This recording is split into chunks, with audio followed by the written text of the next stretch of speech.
I was on my knees scrubbing their kitchen floor when I heard my son laugh. He handed his wife my bank card and told her to empty it out because I was too old to need money. He said I was living in his house for free. He didn't know the bank was about to foreclose on him, and he certainly didn't know I was the only one who could buy the debt. Honey, let me tell you something about raising children. You spend 18 years teaching them how to walk and talk and be decent human beings, but you never quite know what they are going to become until money gets involved. Money has a way of revealing the rot in the floorboards. And let me tell you, my son David had a lot of rot. I was on my hands and knees in the kitchen, not because I had to be, but because Tiffany said the grout was looking dingy, and she had guests coming over for a brunch I wasn't invited to. I was 68 years old. I had a bad hip and a pension that could have paid for a maid, but I did it myself. Why? Because I wanted to be useful. Because David told me that since I was living in his house for free, the least I could do was pitch in.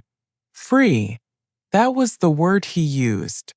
I paused with the scrub brush in my hand when I heard them in the living room. They thought I was deaf or senile, or maybe they just thought I was part of the furniture.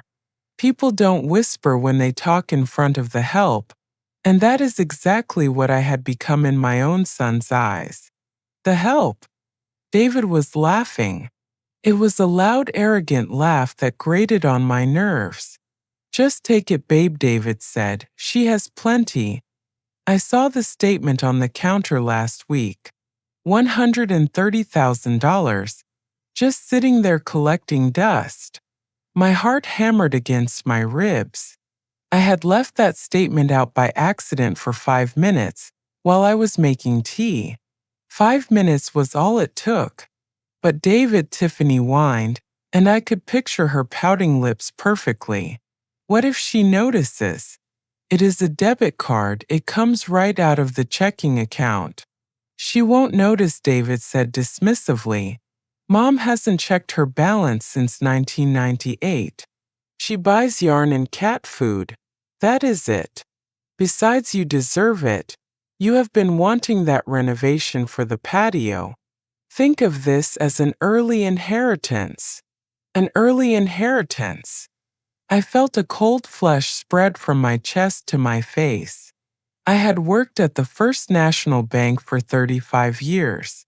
I started as a teller and retired as a senior auditor. I didn't save that money by accident. I saved it by bringing a ham sandwich to work every day for 3 decades. I saved it by wearing the same winter coat for 12 years. That money was my freedom. It was my safety net. And my son was treating it like a party fund. I don't know, Tiffany giggled. What is the PIN? Do you know it? It is my birthday, David said. Of course it is. She is obsessed with me. He wasn't wrong. The PIN was his birthday. April 4th, 0-4-0-4. I had said it that way the day I opened the account because he was the most important thing in my world.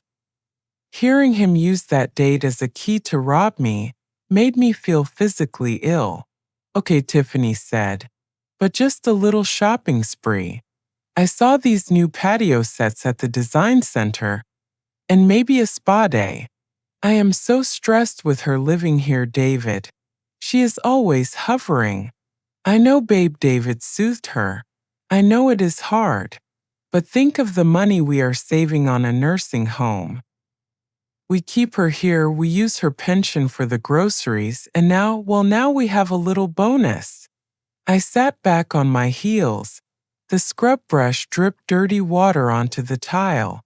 I looked around the kitchen. It was a beautiful kitchen, granite countertops, stainless steel appliances. I had paid for those appliances 3 years ago when they moved in. I had paid for the moving truck. I paid the electric bill every month, because David said things were tight at his consulting firm. Tight. He drove a BMW. Tiffany drove a Land Rover.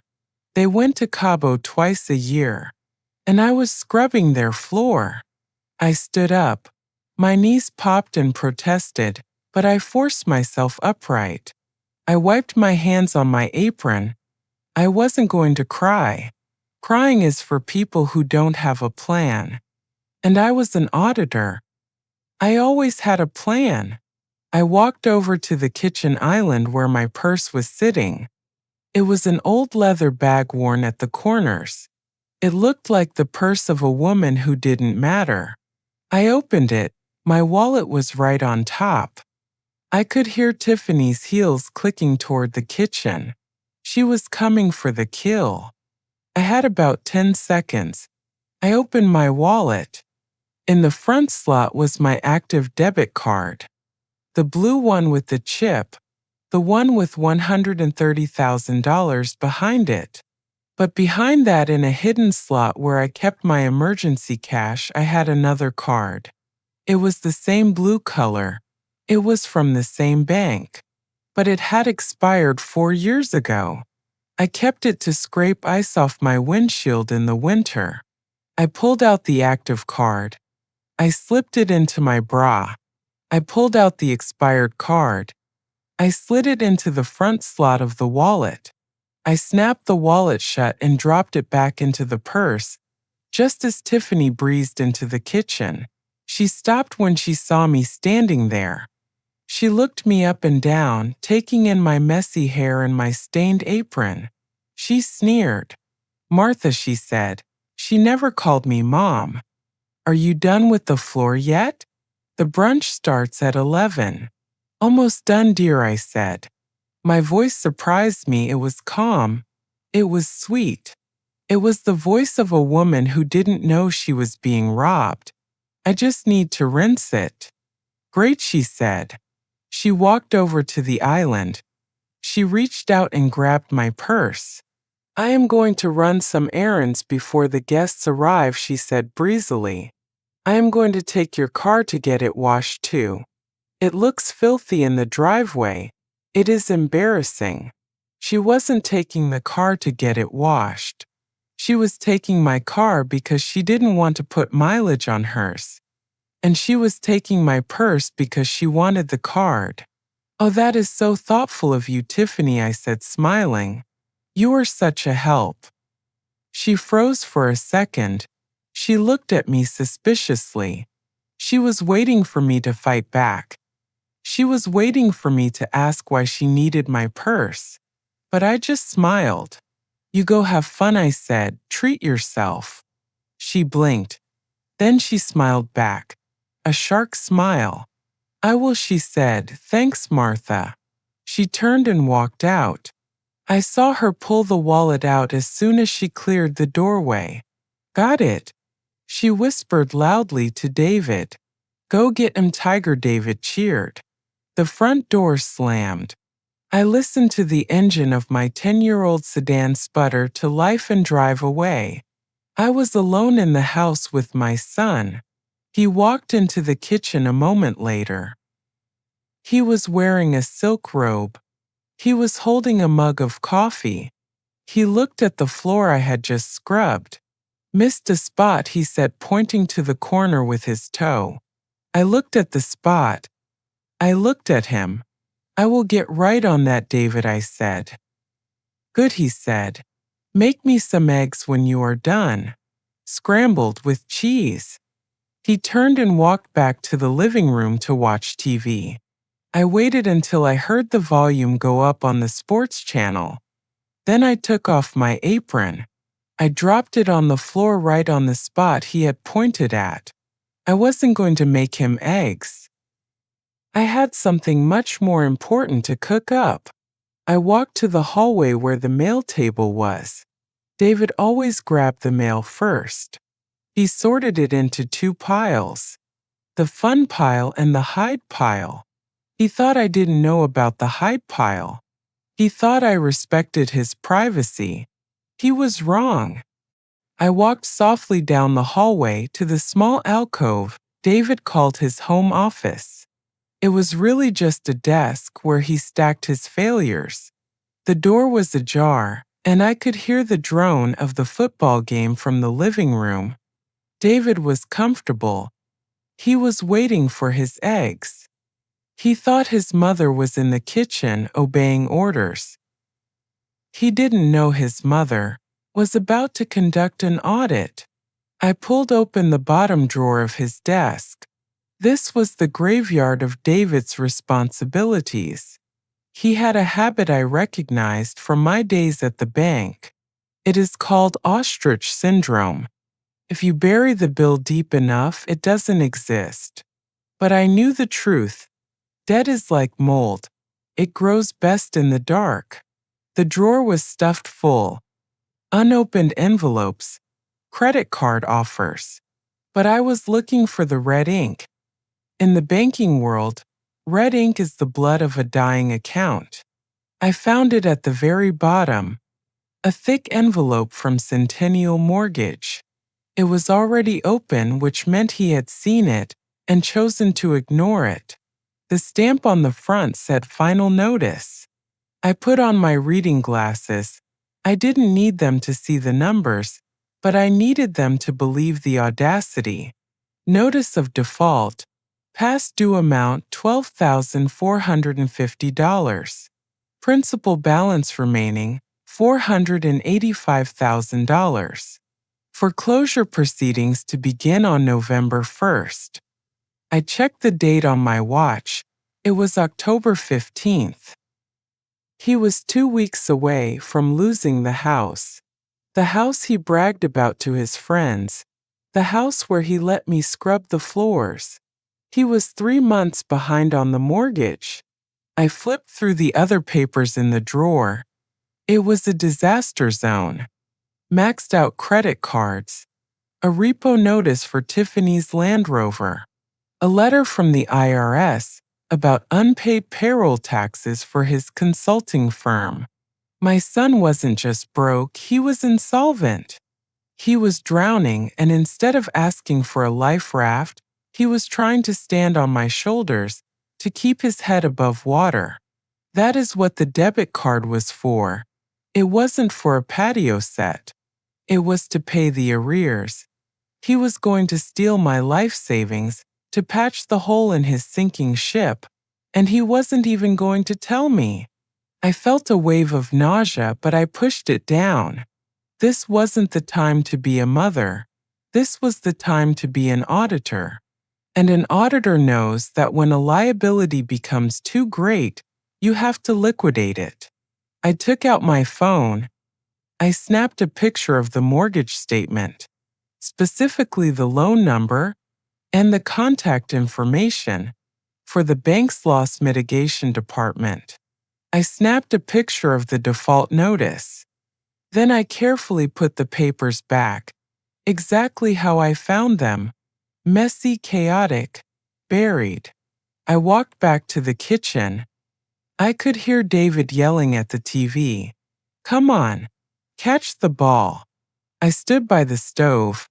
I didn't turn it on, I didn't get the eggs. I just stood there and breathed. My son thought he owned this house. He thought he was the king of the castle. But according to that piece of paper in the drawer, he was just a squatter with a good credit score from 5 years ago. The bank owned this house, and banks don't care about family. Banks care about solvency. And lucky for me, I speak fluent bank. I heard the front door open. It had only been 20 minutes. Tiffany was back already. She stormed into the kitchen, her face red, her hands shaking. She threw my wallet onto the island. It didn't work. She shrieked. I tried to buy gas just to test it, and the machine said card expired. It was humiliating, Martha. The attendant looked at me like I was a criminal. David ran into the kitchen. What? What do you mean expired? I mean, look at it. Tiffany yelled, throwing the blue card at him. David picked it up. He looked at the date. 04/19. Mom, this card is 4 years old. Why do you even have this? I turned around slowly. I put on my best confused old lady face. I patted my pockets. Oh dear, I said, did I give you the old one? I keep it as a scraper for the ice. My eyes aren't what they used to be. I must have mixed them up. You mixed them up? Tiffany screamed. I was going to the design center. I had an appointment. I'm so sorry, Tiffany, I said. But maybe it is a sign. David said things were, how did you put it, David? Tight? David's eyes narrowed. He looked at me. He looked at the card. For a second I thought he saw through me. I thought he saw the shark swimming under the surface. But then he sighed. The arrogance came back. It's fine, he grumbled. Just find the new one, Mom. We need to handle this today. I think I left it at the bank. I lied effortlessly. I was there last week to get a sucker. You know how I love the free suckers. I must have left it on the counter. I will have to go down there on Monday and get a new one. Monday? Tiffany whined. But the sale ends Sunday. I can't drive without my glasses, dear, I said, pointing to my face. And I seem to have misplaced those two. They were on my head. David groaned. Ugh, useless, fine Monday, but first thing Monday, Mom, we have expenses. I know you do, David, I said. I know you do. I picked up my purse. I am going to go lie down, I said. All this excitement has given me a headache. I walked past them. I walked past the spot on the floor I had scrubbed. I went into my small guest bedroom and locked the door. I didn't lie down. I sat at my small desk and pulled out my contact book. I flipped to the letter S. Stevens Robert, VP of Loss Mitigation, Centennial Mortgage. We had worked together in the 90s. He owed me a favor. Monday was too late. I wasn't going to wait until Monday. I picked up my phone. They say you should never mix family and business, but I have always found that family is a business. You have your assets, which are the children who call you on your birthday and actually listen to your advice. And then you have your liabilities. David was a liability. And when a liability starts threatening the solvency of the whole firm, you don't hug it. You liquidate it. I didn't sleep much that Friday night. The walls in that house were thin. Probably because David had cut corners on the insulation when he renovated 5 years ago. I listened to him and Tiffany argue until 2 in the morning. They weren't fighting about how to pay the mortgage. They were fighting about who was going to use my money first. Tiffany wanted the patio. David wanted to pay off a private loan, which sounded suspiciously like a gambling debt. Not once did they mention the foreclosure notice. It was like living with 2 toddlers, playing house in a burning building. Saturday morning broke gray and gloomy. I put on my Sunday best even though it was Saturday, a nice tweed skirt suit and my pearls. The ones David had tried to get me to pawn last Christmas because vintage is in. I walked into the kitchen. The atmosphere was so thick you could cut it with a knife. David was nursing a coffee and a hangover. Tiffany was scrolling on her tablet, aggressively tapping the screen like it had offended her. Going somewhere? David asked without looking up. The bank is closed today, Mom. You can't get the new card until Monday. I know, dear, I said, pouring myself a cup of tea. I am going to meet my friend Agnes. We play pinochle at the senior center on Saturdays. I thought I would get out of your hair. Good, Tiffany muttered. We need to measure the patio for the new pavers. We need space. Take your time, David said, finally looking at me. His eyes were bloodshot. But Mom, seriously. Monday morning, first thing. I have a vendor who needs a deposit by noon. I wrote it down in my calendar, David, I lied. Monday, first thing. I finished my tea, grabbed my purse, which I had slept with under my pillow, and walked out the door. I didn't take my car. Tiffany had parked her Land Rover directly behind it, blocking me in. A petty power move. I walked 3 blocks to the bus stop. I didn't mind. It gave me time to rehearse. I wasn't going to the senior center. I was going to the Rolling Hills Country Club. Robert Bob Stevens was a creature of habit. For 20 years, he had played 9 holes every Saturday morning at 8 o'clock, rain or shine. He was currently the vice president of loss mitigation at Centennial Mortgage.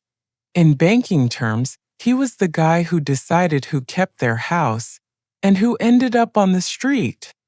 I found him at the 19th hole, nursing a club soda.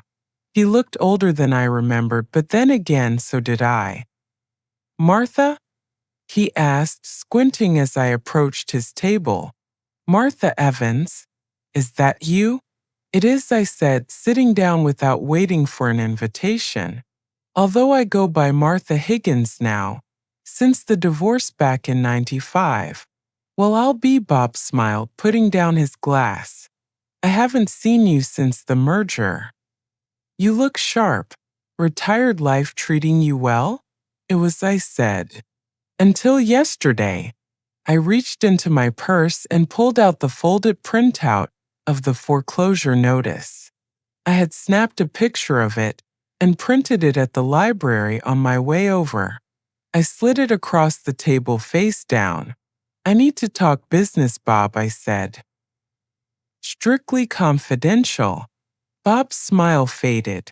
He picked up the paper. He adjusted his glasses. He read the loan number. He read the name David Higgins. He sighed, a long, heavy sound that rattled in his chest. Your son, he stated. It wasn't a question. My son, I confirmed. I know he is 3 months behind. I know you sent the notice of default. I know November 1st is the deadline. Bob took a sip of his soda. He looked uncomfortable. Martha, you know I can't discuss a client's account with a third party, even if you are his mother. Privacy laws are tighter than a drum these days. I don't want you to discuss it, I said. I am not here to ask for a favor, Bob. I am not here to ask you to extend his deadline or forgive his interest. I know David. If you give him an inch, he will take a mile. He is bad debt, Bob. Toxic asset. Bob raised an eyebrow. Then why are you here? I want to buy the note, I said. Bob froze. He looked at me like I had just grown a second head. Excuse me? I want to purchase the non-performing mortgage note, I repeated, using the terminology I hadn't spoken in 10 years. Centennial doesn't want to foreclose. It is a hassle. You have to pay legal fees, you have to evict him, you have to repair the property, list it, pay a realtor. It takes months. You lose money. I leaned forward. I will pay you the full arrears today, I said. And I will purchase the principal balance. I want the assignment of the mortgage. I want to be the lien holder. Bob sat back in his chair. He looked at me with a mixture of confusion and respect. Martha, he said slowly, the principal is nearly $500,000. Do you have that kind of liquidity? I have a retirement account that has been compounding interest since 1983, I said. And I have a small inheritance from my sister. I have the money, Bob, but I have a condition. Which is? He can't know it is me, I said. Not yet. I want to buy it through a blind trust. The Clean Slate Trust. You assign the note to the trust. You send him a letter saying, his mortgage has been sold to a new servicer. Standard practice. He won't even blink, he never reads the mail anyway. Bob tapped his fingers on the table. He was a banker. He was doing the math. You want to become your son's landlord?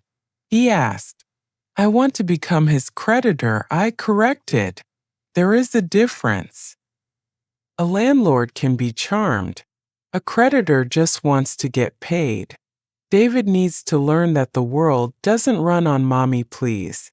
It runs on contracts. Bob looked at the foreclosure notice again. He looked at the desperation that he dealt with every day. Then he looked at me. He is in deep, Martha, Bob said softly. It is not just the mortgage. I pulled his credit when the red flags started. He has a second lien on the house. A HELOC.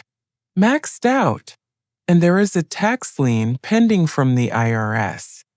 I felt my stomach drop. A tax lien. That meant the government could seize the house before the bank even got to it. How much is the tax lien? I asked, keeping my voice steady. 20,000, Bob said. If you buy the first mortgage, you are stepping into a mess. You sure you want to spend your golden years cleaning up his spills? If I don't, I said, he ends up on the street. Or in jail. This way I hold the leash. If he pays, he keeps the house. If he doesn't, Bob pressed. Then I foreclose, I said. And I evict him. Bob stared at me for a long time. Then he reached into his golf bag and pulled out a pen. You always were the toughest auditor we had, he said. I can have legal draw up the assignment agreement by Monday morning. Can you wire the funds by noon? Done, I said. One more thing, Bob said, lowering his voice. If you do this, you legally own the debt. You have the power to kick him out. But Martha, can you actually do it? When he is crying on the front porch with his wife, can you actually change the locks? I thought about the kitchen floor. I thought about the scrub brush. I thought about Tiffany laughing as she took my purse. I thought about David handing her my card like I was an ATM machine with a pulse. I looked Bob in the eye. Just watch me, I said.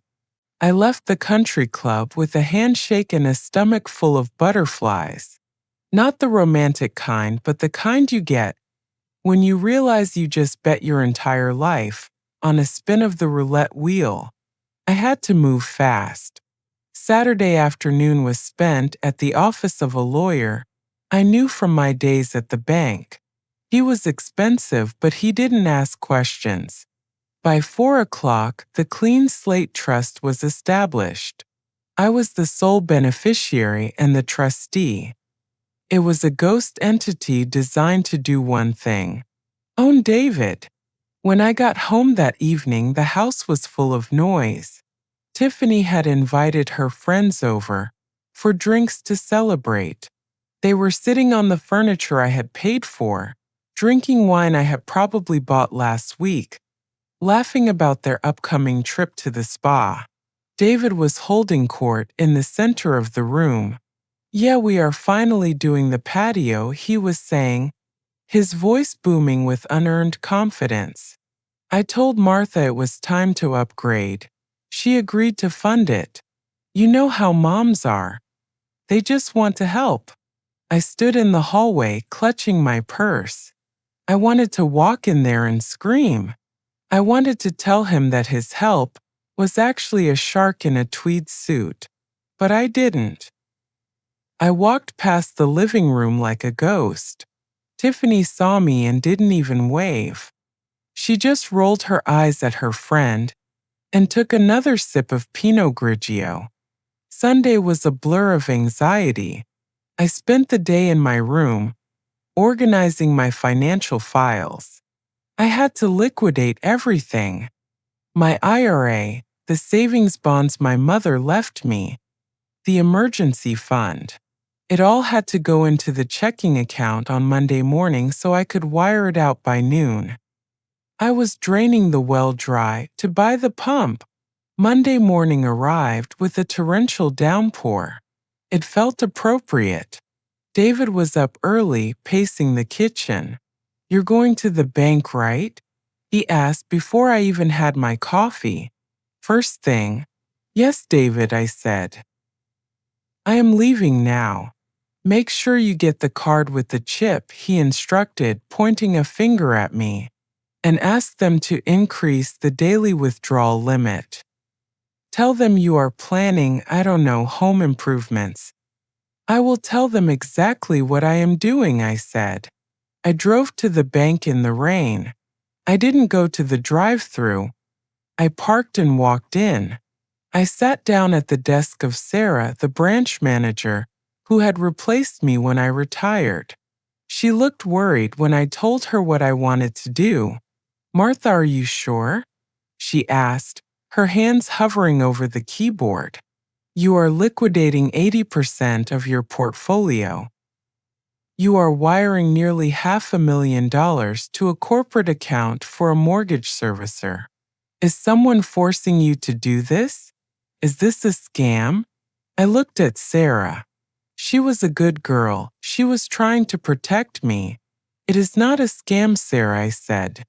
"It is an acquisition. I am buying a distressed asset. But this leaves your checking account with, let me see, $45, she said. "Martha, you won't have anything left." "I will have the house," I said. "Just send the wire." She hit enter. I watched the screen. I watched the numbers that represented 40 years of skipped lunches and overtime shifts vanish into the ether. My balance dropped from comfortable to destitute in the blink of an eye. I felt lightheaded. I was broke. Technically, I was now a property tycoon, but in that moment, I was just an old woman with $45 in a plan. Now I said, smoothing my skirt, "Print me a new debit card." The old one expired. Sarah printed the card. It was shiny and blue. It looked exactly like the golden ticket David and Tiffany were waiting for. They didn't know it was connected to an empty vault. I drove home. The rain had stopped, but the sky was still gray. David was waiting for me in the driveway. He was literally bouncing on the balls of his feet. Tiffany was standing in the doorway, her arms crossed, looking impatient. "Did you get it?" David asked, running up to the car. Before I could even open the door, I reached into my purse. I pulled out the new card. "Here you go," I said, handing it to him through the window. "Fresh from the press." He grabbed it like it was the Holy Grail. He kissed the plastic. "You are the best, Mom," he shouted. Seriously, the best. He turned and ran toward Tiffany, waving the card in the air. "We got it," he yelled. "Pack the car, babe. We are going to the design center." I got out of my car slowly. My legs felt heavy. I watched them high-five. I watched Tiffany snatch the card from his hand and shove it into her purse. "About time," she said, loud enough for me to hear. I thought she got lost. They didn't even say thank you. They didn't ask if I was okay. They just jumped into Tiffany's Land Rover and peeled out of the driveway, leaving me standing in the exhaust fumes. I walked into the house. It was quiet. I went to the kitchen and made myself a cup of tea. I sat at the island where this whole thing had started. My phone buzzed.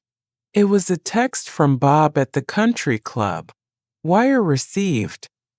Assignment of mortgage executed.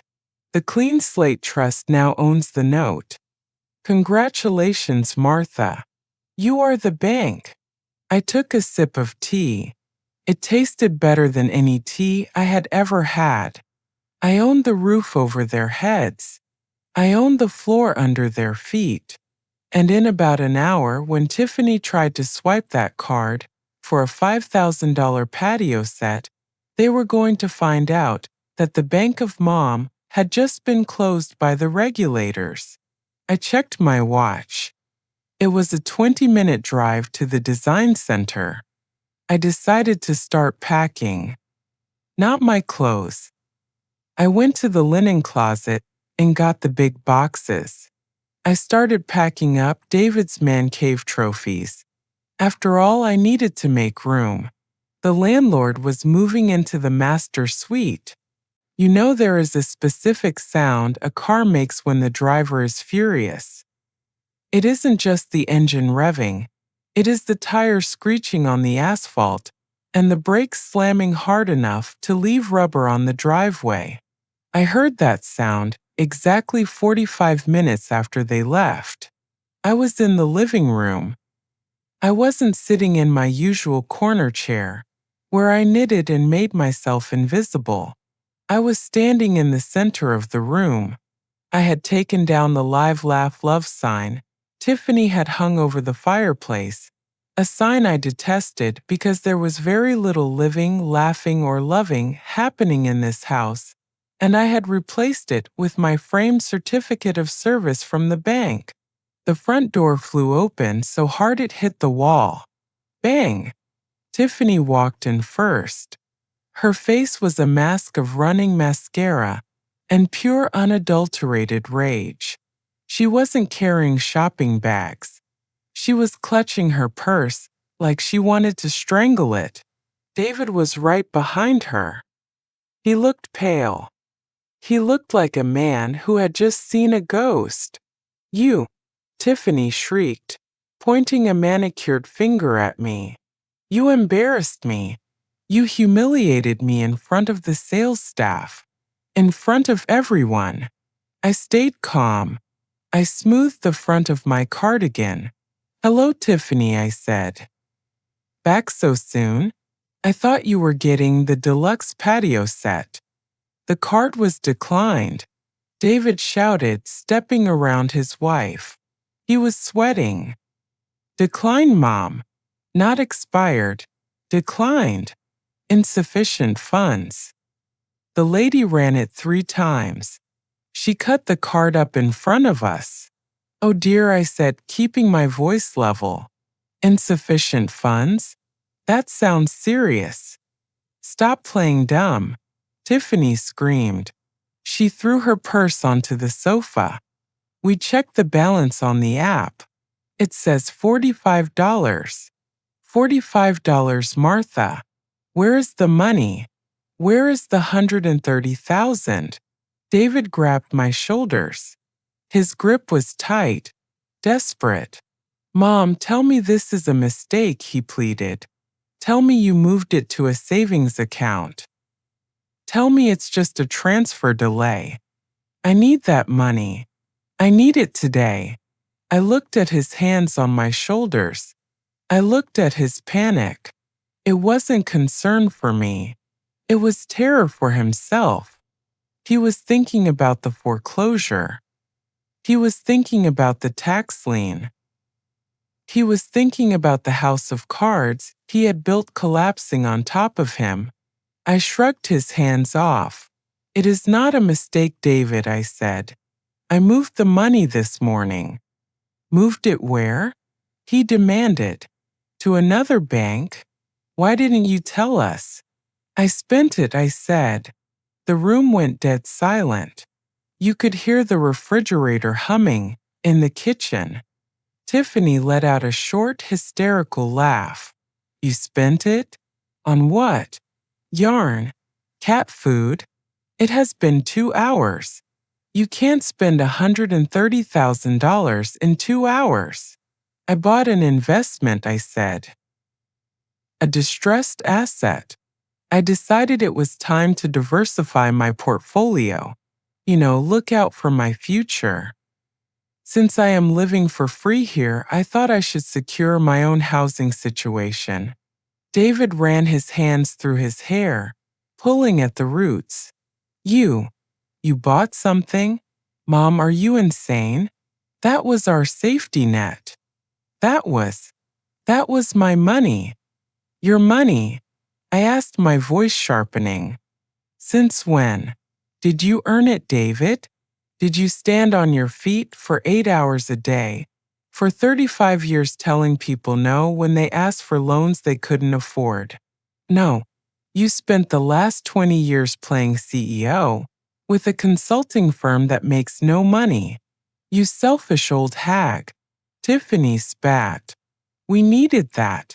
We have bills. We have a mortgage. I said. The mortgage. I walked over to the coffee table. I had left the mail there. I picked up the stack. Speaking of the mortgage, I said. A courier came by while you were out. He dropped off a very official-looking envelope for you, David. He said it was urgent legal correspondence. I held out the thick white envelope. It wasn't from Centennial Mortgage anymore. The return address read, the law offices of Stern and Associates. Bob had worked fast. David snatched the envelope from my hand. His hands were shaking so bad. He tore the paper trying to open it. What is this? He muttered. Who is Stern? He pulled out the letter. He read the header. Notice of assignment of debt and demand for payment. What does it say? Tiffany asked, peering over his shoulder. David went gray. He looked like all the blood had been drained from his body. It says Centennial sold the mortgage, he whispered. They sold the note. To a private trust. A trust? Tiffany asked. What does that mean? Does that mean we don't have to pay? No, you idiot, David snapped. It means we owe someone else. And he scanned down the page. His eyes bulged. They are demanding full payment of the arrears immediately, David read. $12,450. Due within 24 hours. Or immediate eviction proceedings will commence. He looked up at me. There were tears in his eyes now, terror. Mom, he choked out. Mom, you have to help. You have to undo whatever you did with the money. I am going to lose the house. They sold my debt to some shark. They want me out. I looked at him. I looked at the man who had handed my card to his wife and laughed. Who bought it, David? I asked. Who is the new lender? He looked at the paper again. The Clean Slate Trust, he read. I've never heard of them. I have, I said. I took a step closer to him. I stood tall. My hip hurt, but I didn't lean on anything. I am the Clean Slate Trust, I said. David laughed. It was a nervous, wet sound that bubbled up from his throat. He looked at Tiffany, then back at me, waiting for the punchline. You? He sputtered. You are the trust? Mom, stop it. This isn't funny. You don't know how to set up a trust. You don't even know how to use Netflix. I audited multinational corporations for 3 decades, David, I said, my voice dropping to that low professional register I hadn't used since my retirement party. Setting up a trust is paperwork. Buying a non-performing asset is a transaction. And spotting a liability? That is instinct. I walked over to the kitchen island where my purse was. I pulled out the wire transfer confirmation and the assignment of mortgage document Bob had emailed me. I slapped them onto the coffee table next to the foreclosure notice. Read it, I commanded. David picked up the papers. His eyes scanned the lines. Assignee the Clean Slate Trust, Trustee Martha Higgins. The color that had drained from his face didn't come back. He looked sick. You really did it, he whispered. You spent the $130,000. You bought my debt. I bought my security, I corrected. Centennial was going to foreclose on November 1st. They were going to kick you out, David. I just stepped into their shoes. Tiffany snatched the papers from him. Her eyes narrowed as she did the math. Wait a minute, she said, her voice rising to a screech. If you bought the mortgage, that means you own the loan. That means we don't have to pay the bank anymore. We just owe you. She smiled then. A nasty, triumphant smile. Problem solved, she announced, dropping the papers. God, Martha, you scared us. For a second I thought we were in trouble. But if you hold the mortgage, we can just, work it out later. You aren't going to evict your own son. She looked at David. See, she is just being dramatic. She paid it off for us, it's fine. David started to relax. His shoulders dropped. He let out a breath. Geez, Mom, you really had me going there. That was a hell of a way to bail us out, but thanks, I guess. I looked at them. They really didn't get it. They thought because I had birthed him I was a doormat. They thought the biological imperative to nurture outweighed the financial imperative to survive. Bail you out? I asked. I laughed. It was a dry, dusty sound. Tiffany, David. Sit down. We're fine standing, Tiffany said, crossing her arms. Sit down. I barked it. The voice of the senior auditor, catching an embezzler. They perched on the edge of the sofa like naughty schoolchildren. I didn't pay off your mortgage, I explained slowly. I purchased the note. That means the debt still exists. The arrears still exist.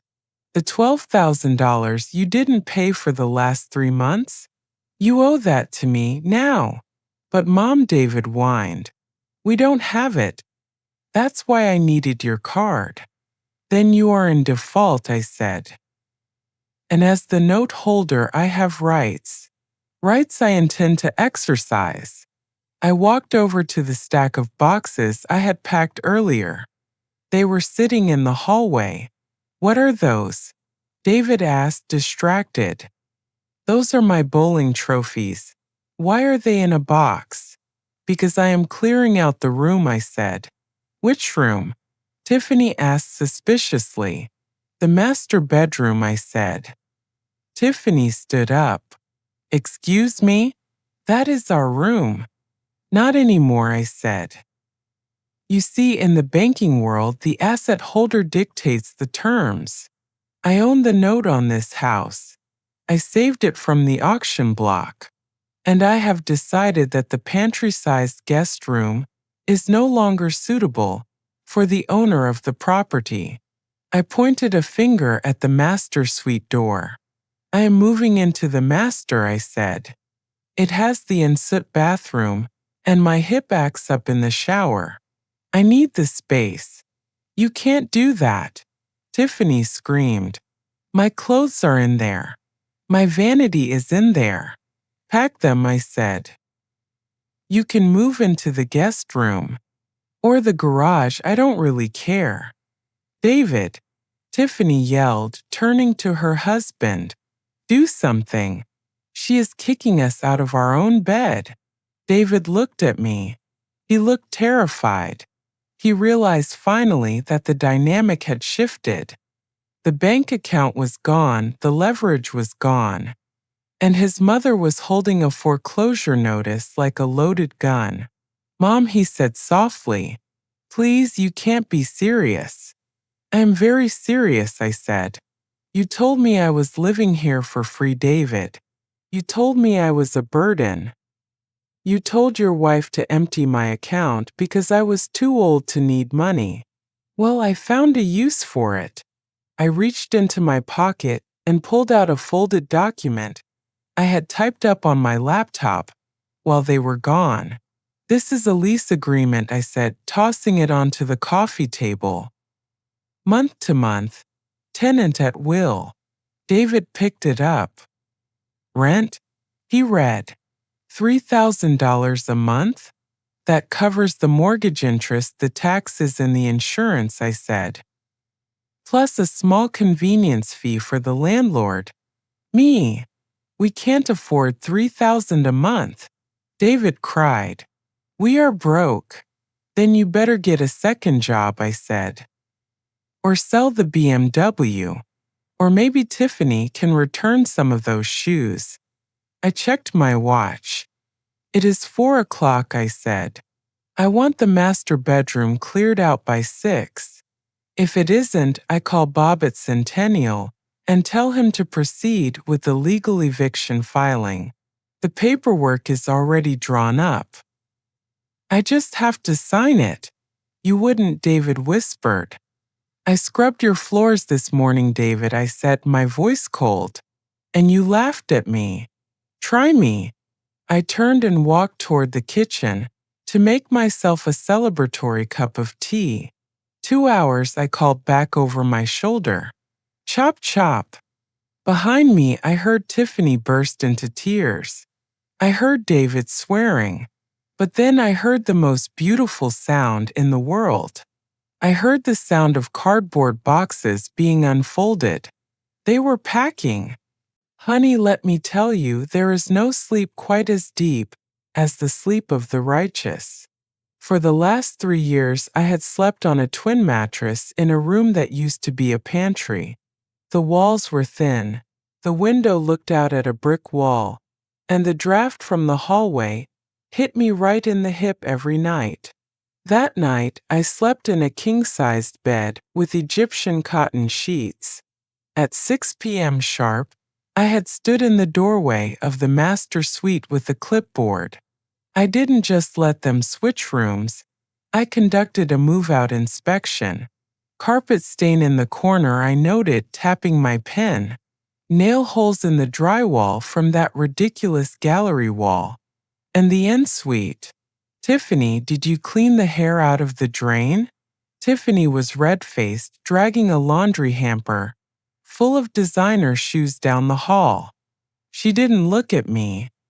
She just mumbled something that sounded like a curse word. I will deduct the cleaning fee from your security deposit, I said cheerfully. Oh wait, you didn't pay a security deposit. I guess I will just add it to the $12,000 you owe me. Watching them move into the guest room was like watching a circus act in a phone booth. They had too much stuff. David had to stack his golf clubs in the shower stall of the guest bath. Tiffany's vanity table wouldn't fit, so it ended up in the garage next to the lawnmower.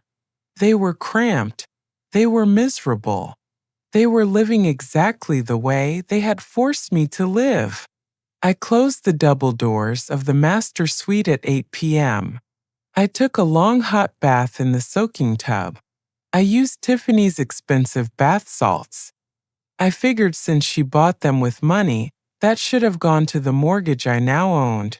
They technically belonged to the house. The next morning, the dynamic in the house had shifted tectonically.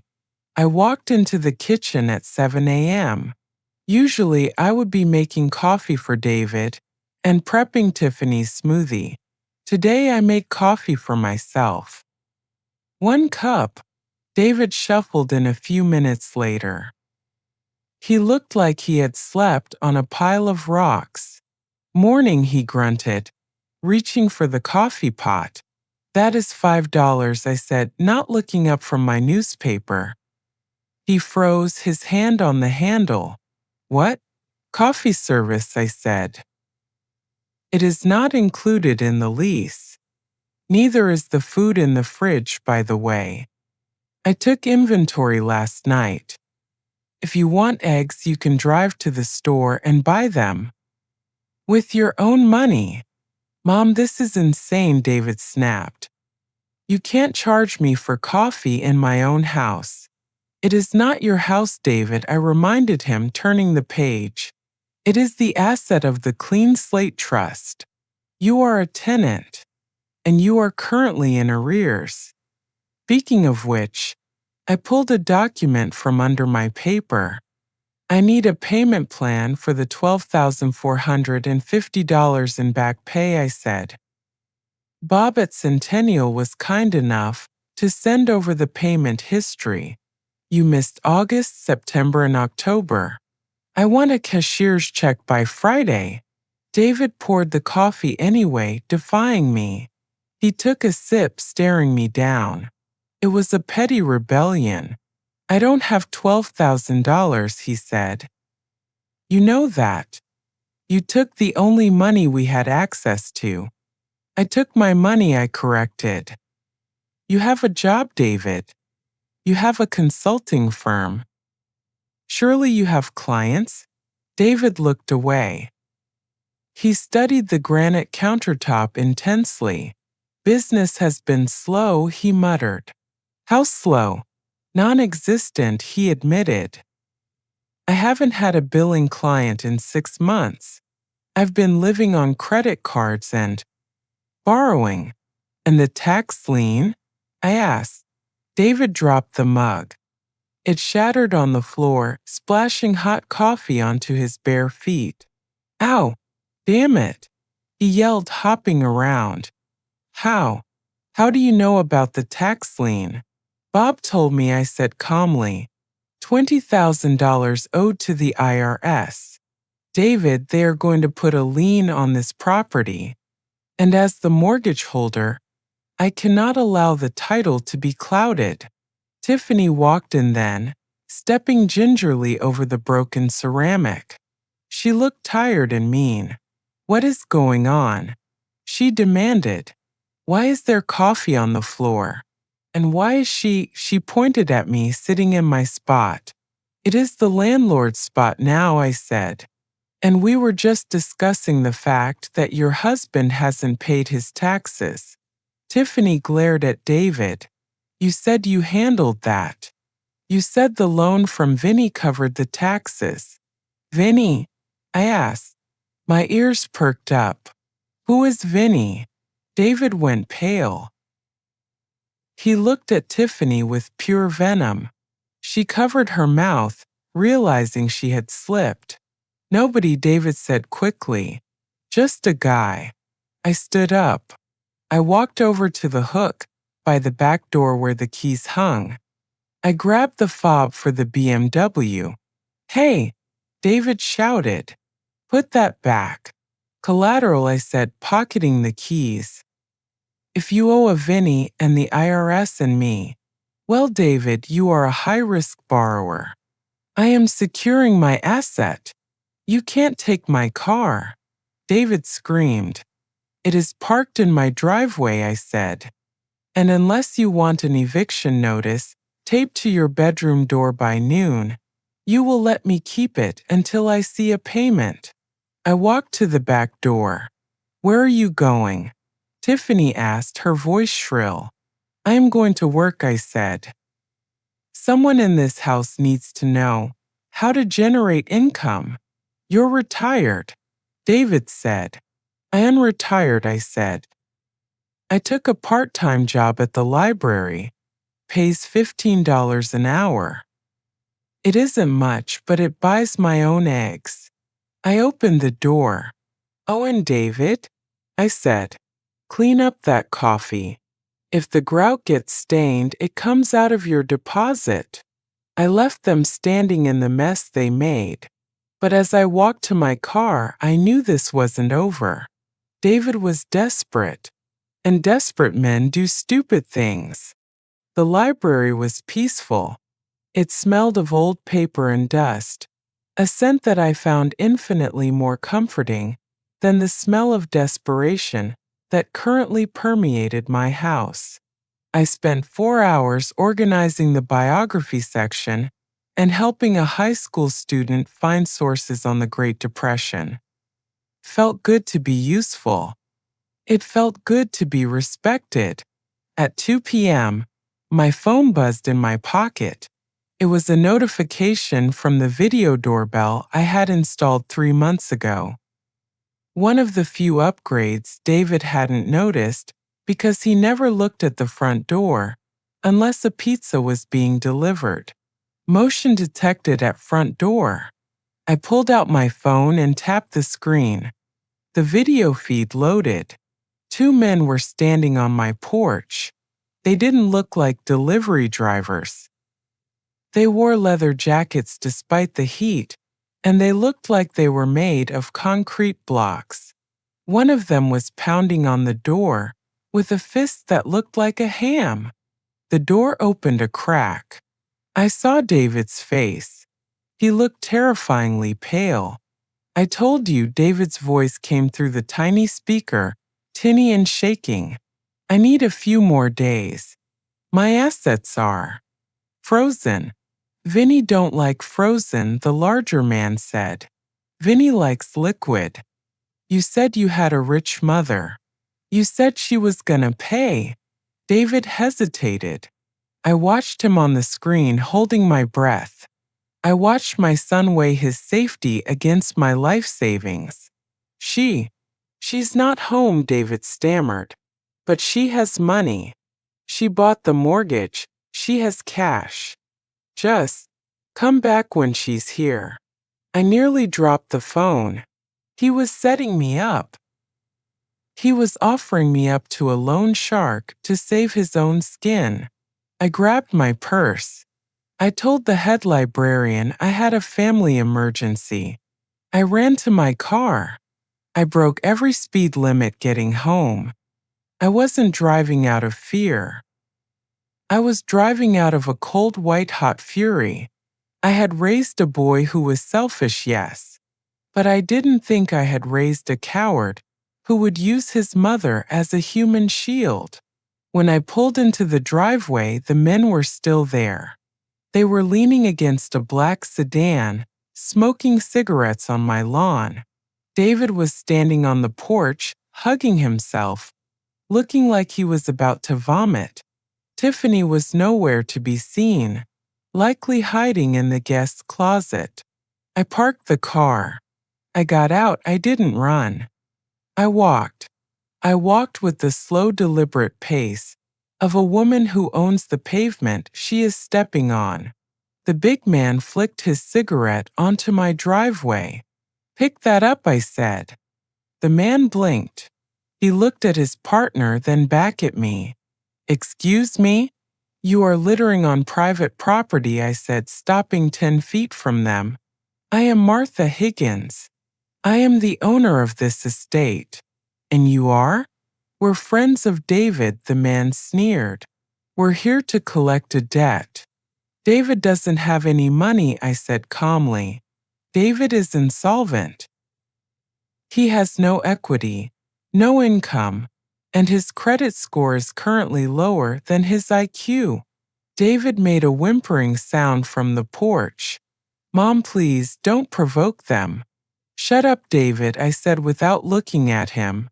I kept my eyes on the muscle.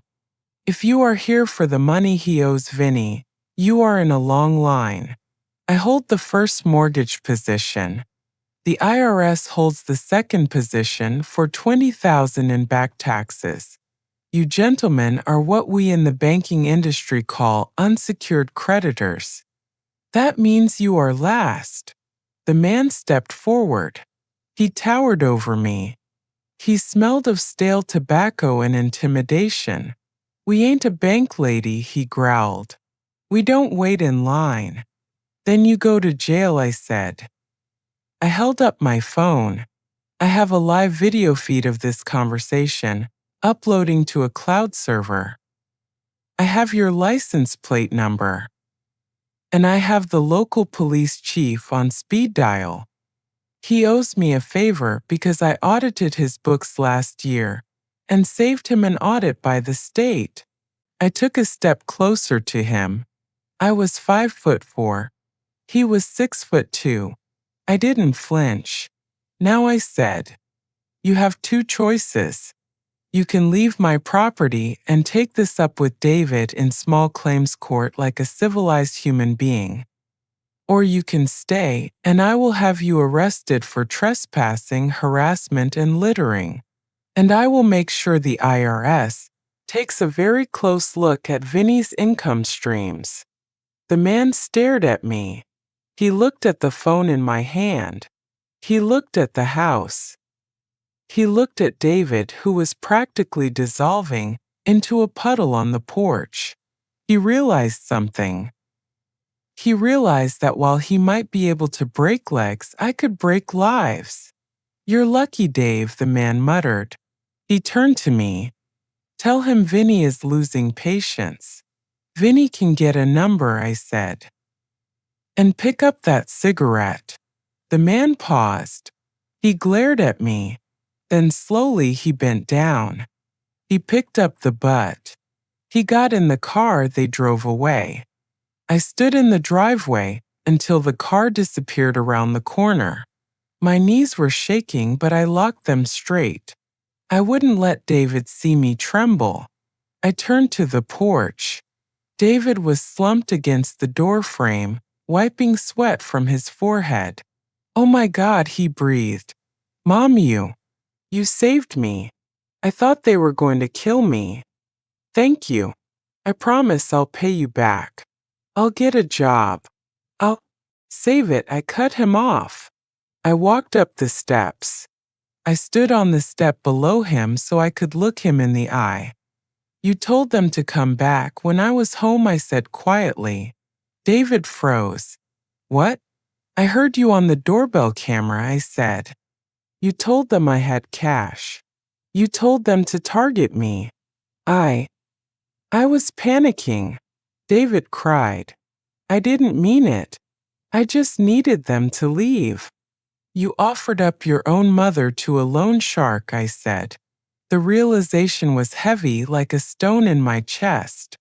"I bought the mortgage to teach you a lesson, David. I thought you just needed to grow up. But you aren't just immature. You are rotten." "Mom, don't say that.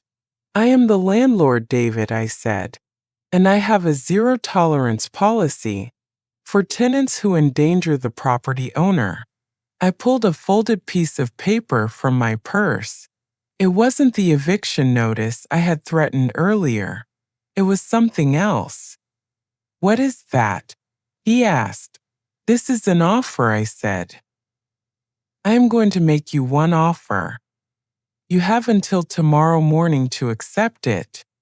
If you don't, I call the police and I give them the footage of those men, and I tell them exactly who sent them. And then I evict you." "What's the offer?" David asked, his voice trembling. "We'll discuss it at dinner," I said. 7 p.m. Be at the table. And tell Tiffany to pack the rest of her things. She is leaving regardless." I walked past him into the house. I went to the master bedroom, my bedroom, and locked the door. I sat on the edge of the bed and finally let my hands shake. I had faced down a thug, but that wasn't the hard part. The hard part was knowing that I had to cut my son loose, not just financially, but completely. I had bought the debt. Now it was time to foreclose on the relationship. The silence that follows a siren is the heaviest silence in the world. It presses down on your ears and makes the ringing in your head sound like a church bell.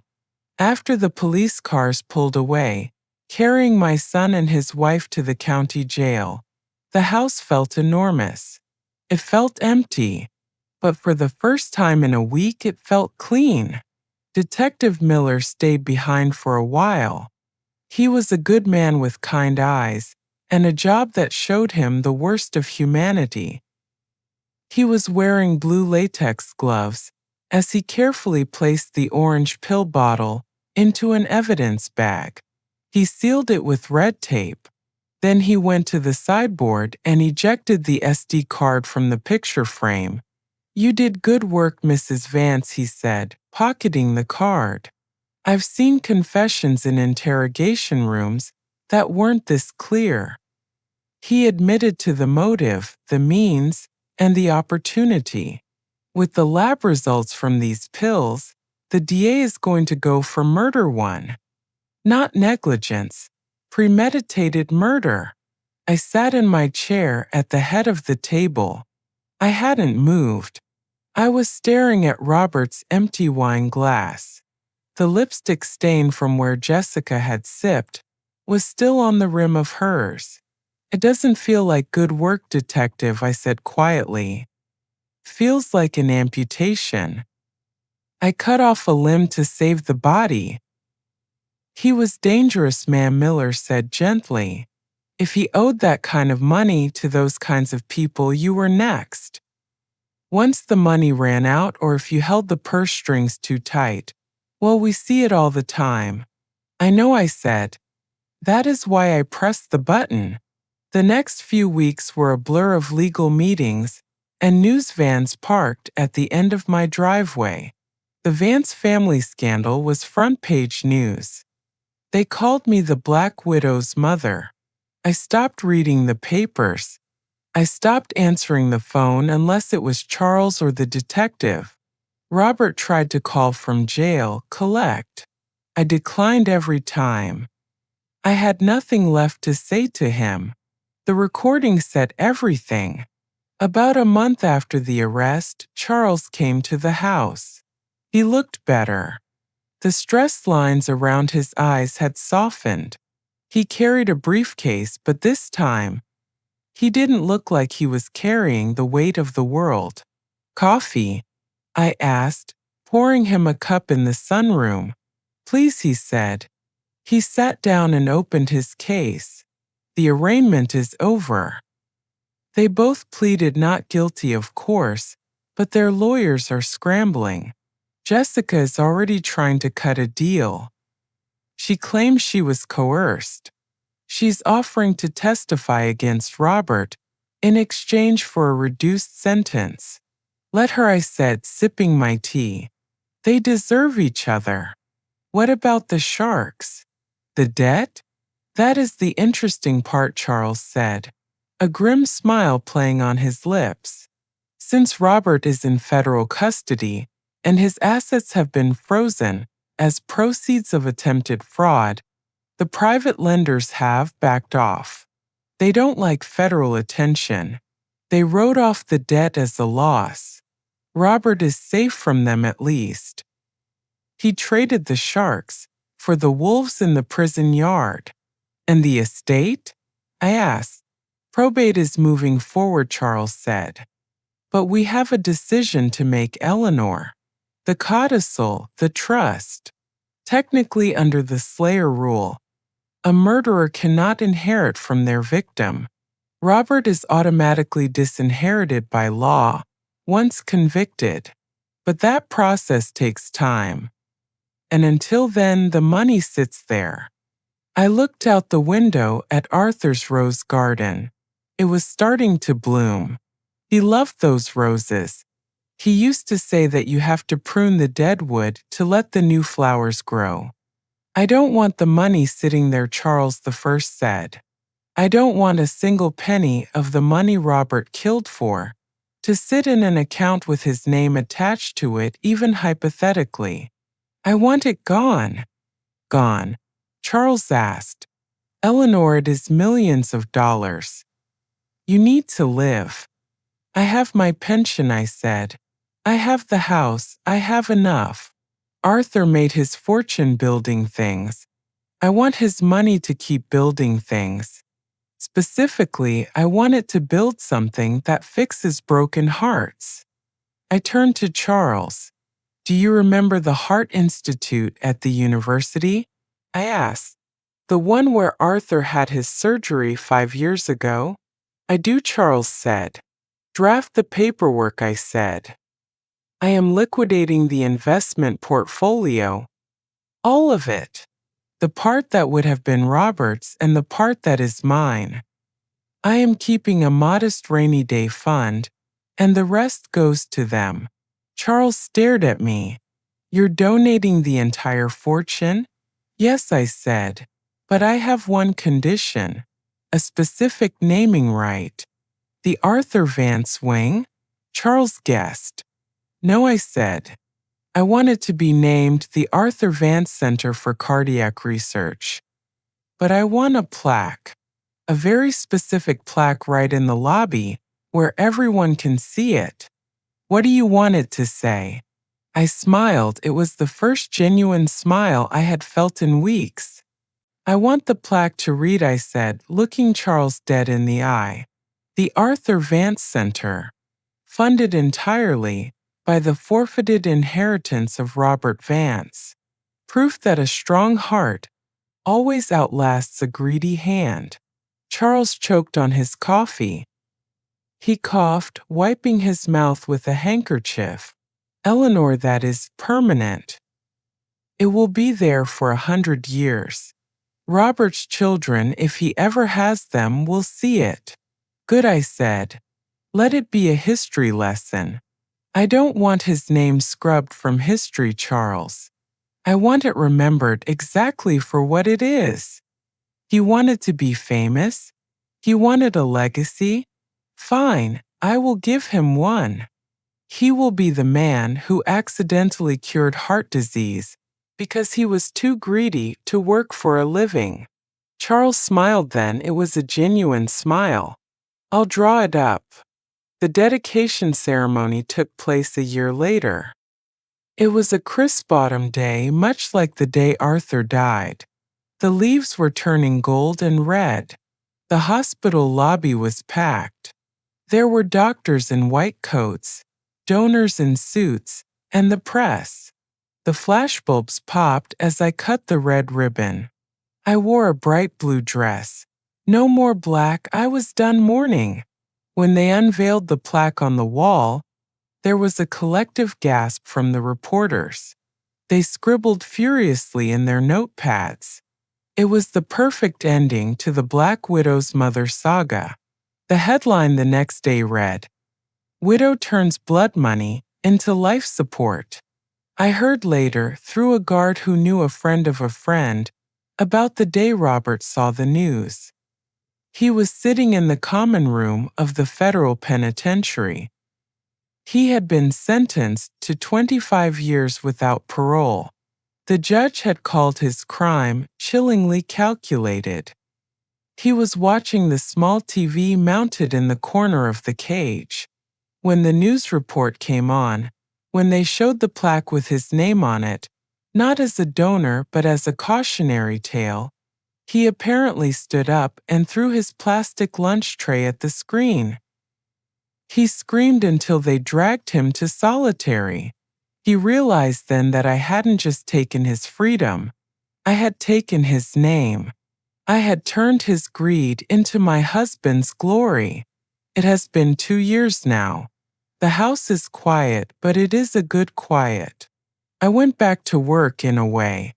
I volunteer at the high school 3 days a week, tutoring advanced chemistry students. I teach them about covalent bonds and unstable elements. I teach them that every action has a reaction. Sometimes when I am in the garden, crushing eggshells with my mortar and pestle to feed the roses, I think about that orange bottle. I kept it. It sits on the mantelpiece empty now. It reminds me that I am not just a grandmother who bakes cookies. I am a scientist. I am a survivor. And I am the woman who looked evil in the face and turned it into sugar. Arthur is gone, but his heart is still beating in that hospital wing. Every time a patient walks out of those doors healed and whole, that is Arthur winning.